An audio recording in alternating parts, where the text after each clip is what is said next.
Daphne, could you share with us a few details about what went into the decision of you and your spouses in making the move to Covenant Village? Well, for Steve and me, it's kind of different than it is for a lot of the residents at Covenant Village because we don't have lifelong ties to Gaston County. We don't have family ties to Covenant Village like so many of the residents do.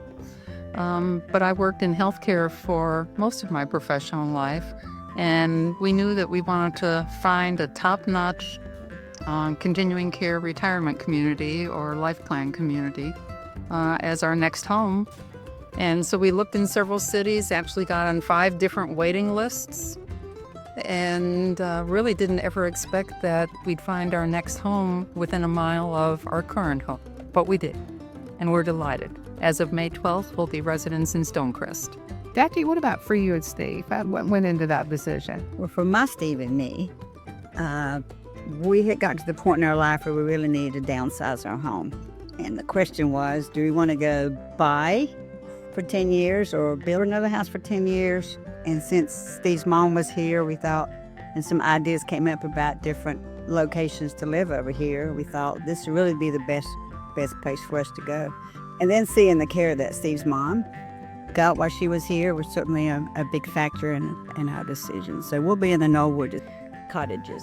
I want to, first of all, just thank, on behalf of Covenant Village, both of you for your involvement. Even before your residence here, you went ahead and you've been serving on the Legacy of Care Committee, and when we asked for a few volunteers to form an education committee to start looking at lifelong learning and enrichment, you both raised your hands for that as well. For me, the saying for a new age is keep moving.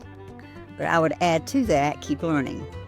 Because to keep moving is good for that physical body, but to keep learning is good for that part of our brain, which is a huge part of our health. Well, I absolutely agree with you about the agility factor. That's how I tend to think of it. We have to keep our bodies agile. And I think that's what people think of first. But I'm like you. I tend to think that if we don't keep our brains agile as well, I'm not sure that it makes a whole lot of difference what we do with our bodies. I really like the emphasis on that kind of continuous learning, keeping our bodies and our brains agile, and how excited the residents at Covenant Village are about programs that do that. And, of course, it wouldn't happen if leadership at Covenant Village didn't also believe in that and support it. The relationship with Belmont Abbey College and Shoe Museum and the Gaston Museum all kind of opened up to bring different people to lead a session or an afternoon, and different locations that people could visit later after they got the interest through here. So I love it. I know we got a lot more. I think it's an attraction, actually, for people that looking to do something at this stage in their life is, I do want to keep learning. I mean, we're in the library here, and that's a great thing. Right. But these sessions are really, and it's fun. I taught for 40 years, and my thing is I don't have to take a test. I don't have to write a paper. There's no grading. I can just sit there and absorb it, and I love that.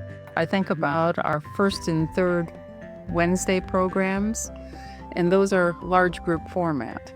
And that seems to be something that is appealing to a lot of the residents here because we get good attendance. Yes. We get a lot of good attendance. But the small group I've been in, though. Yes. We've had a group for 6 weeks read 6 short stories.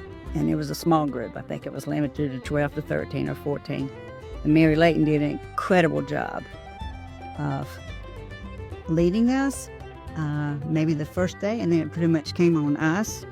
And that was just a great experience. Are there any of the programs or concepts that came out of programs that we've had since January that have resonated with you or maybe led to an aha moment in your own thinking as you were participating in the seminar or the program?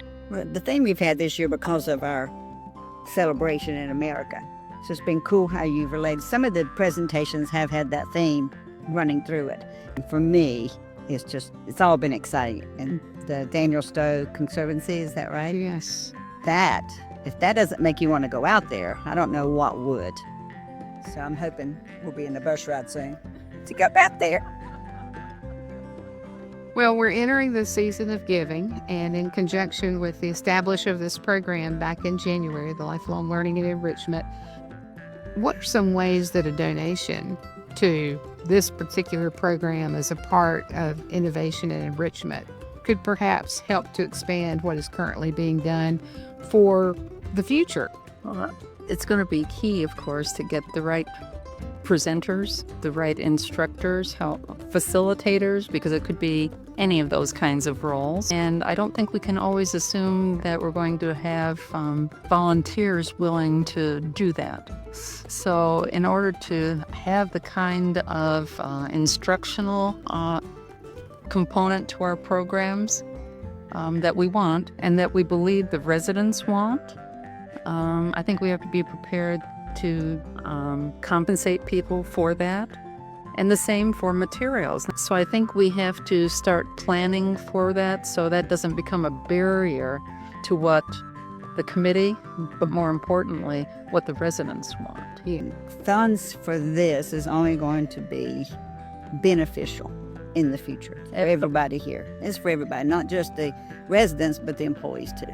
Well, thank you so much for your time today, for all that you do for Covenant Village, and for agreeing to be a part of a video as a part of the Season of Giving 2026. Thank you. Thank you.